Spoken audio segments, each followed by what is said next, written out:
안녕하세요. 정보가 세상을 바꾼다 인포뱅크입니다. 이번에 전해드릴 내용은 미중 무역전쟁에 고통받는 일본 기업 중국 탈출에 대해서 알아보겠습니다. 여러분의 구독과 좋아요는 저희 많은 힘이 되오니 구독과 좋아요 많이 눌러주시기 바랍니다. 오늘의 주제, 미중 무역전쟁에 고통받는 일본 기업 중국 탈출입니다. 미국 무역전쟁의 장기전으로 일본 프린터 복사기 제조업체들이 동남아로 이동한다는 소식입니다.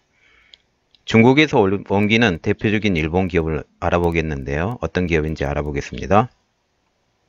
먼저 샤프, 프린터 복사기 분야고요. 태국으로 이동하려고 준비 중이랍니다. 교세라, 프린터 복사기고요. 베트남.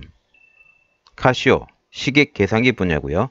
태국, 일본 등으로 이동할 준비를 하고 있고요. 특히 카시오 같은 경우는 중국에 공장이 2개나 있었는데 2개 다 철수하고 태국, 일본, 그리고 말레이시아도 있는데 말레이시아는 아니고 일단은 태국하고 일본으로 이동할 검토를 하고 있습니다.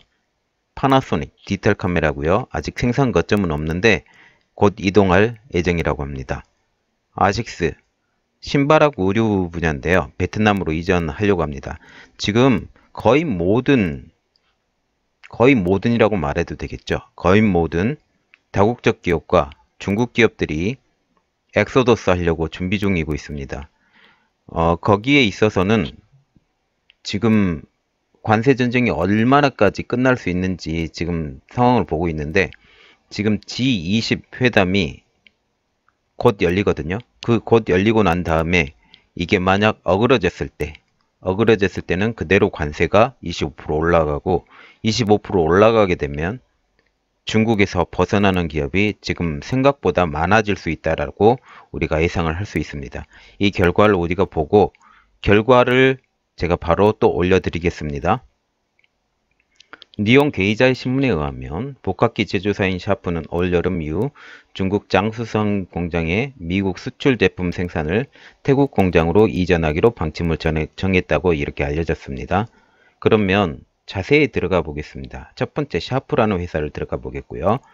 샤프는 중국에 장수성 공장이 있었는데 고속 인쇄가 가능한 고급형 복사기를 생산 거점으로 삼고 있었는데요. 여기서 미국에 수출하는 복합기만 이 공장에서 다른 공장으로 이동한다는 겁니다. 그래서 미국에 수출하는 복합기 중 대부분이 이 공장에서 제조가 돼요.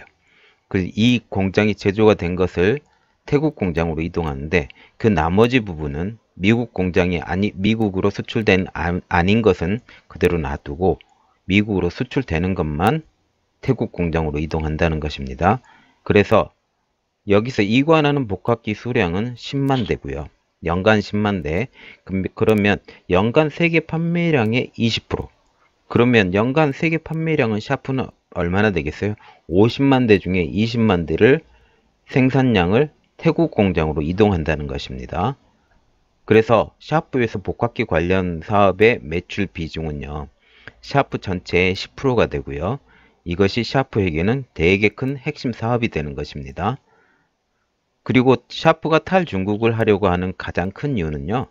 미국과 다음 달 말 발동할 예정인 최대 관세 부과 대상에 복합기가 포함이 되어 있는데 이게 G20 회담이 어떻게 되느냐에 따라서 그게 결정이 나니까 그 G20까지 한번 우리가 자세히 봐볼 필요가 있습니다. 지금 G20에 지금 결정돼야 될 게 굉장히 많습니다. 그래서 이때 복합기 관세율이 10%에서 25%로 올라간다는 게 주요 골자입니다. 미국에서 복합기 수입 시장에서 중국산의 비율은 얼마일까요? 수입액 기준으로서는 52%, 반이 넘어갑니다.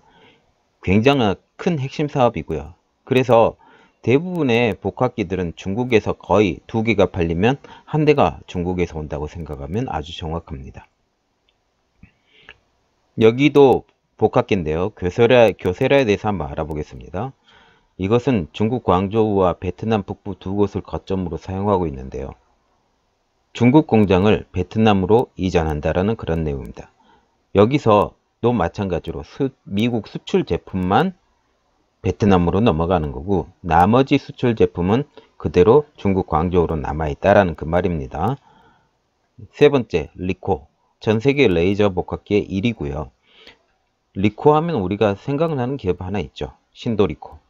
이게 신도산업학과 리코하고 합자 회사였었거든요. 그런데 지금은 리코 지분을 다 사서 신도란 이름만 가지고 지금 판매를 하고 있습니다. 어쨌든 본론으로 돌아와서 리코가 중국 선전에 레이저 복합기 공장을 갖고 있었는데요. 여기도 마찬가지로 미국 수출품들만 태국 중부 라용주로 올 여름부터 옮긴다는 내용입니다. 미중 무역 갈등이 격화되면서 일본 기업들은 생산을 태국 공장으로, 베트남 공장이 아닌 태국 공장으로 지금 집중시키는 분위기입니다. 태국도 마찬가지로 중간에 라오스가 거쳐 있지, 라오스가 넘어가면 바로 태국이고요. 태국 밑에 바로 말레이시아가 있습니다. 이만큼 태국은 일본에는 되게 중요한 나라 중에 하나예요. 그리고 일본 내수에서도 화웨이 거래가 중단되는 업체가 점점 늘어나는데요. 아마존 제품 같은 경우는 화웨이 제품의 재고 없음, 재고 미정, 운영체계 OS에 중대한 우려가 있다. 이렇게 표시가 됐는데요. 요즘 슬쩍 다시 올리고 있는 상태인데 미국이 다시 제재를 가하게 되면 다시 빠질 예정이라고 지금 예상을 하고 있습니다. 그리고 야마다 전기, 예정했던 최신 스마트폰 P30의 판매가 지금 연기가 됐습니다. 이렇듯 일본 기업들은 지금 G20 정상회담 후에 어떻게 되는 상황인지 보고 그걸 결정을 하려고 하는데요. G20이 잘 진행되면 안 옮길 것이고요. 잘 진행되지 않고 계속 관세 정책이 나가게 된다면 올해 말부터 중국에서 엑소덕스가 시작되지 않을까라는 게 제 개인적인 추측입니다. 오늘도 저의 내용을 들으셔서 감사하고 여러분의 구독과 좋아요 많이 눌러주셔서 저에게 힘을 주십시오. 감사합니다.